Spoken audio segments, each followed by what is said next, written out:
अस्सलामुअलैकुम viewers. I am waiting for you का क्या मतलब होता है, चलिए आज की इस वीडियो में हम देख लेते हैं। I am waiting for you का मतलब होता है कि मैं तुम्हारा इंतज़ार कर रहा हूँ।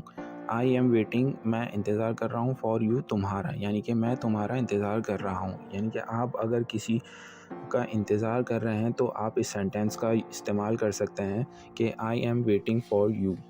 और अगर आपसे कोई यही कहे कि I am waiting for you, तो आप इसके जवाब में क्या कह सकते हैं, यानी कि आप इसके जवाब में ये कह सकते हैं कि मैं जल्द ही आ रहा हूँ। तो आप इंग्लिश में कैसे यूज़ करेंगे इसको, आई एम कमिंग सून। अगर आपसे कोई कहता है I am waiting for you, तो आप कहेंगे आई एम कमिंग सून, यानी मैं जल्दी आ रहा हूँ।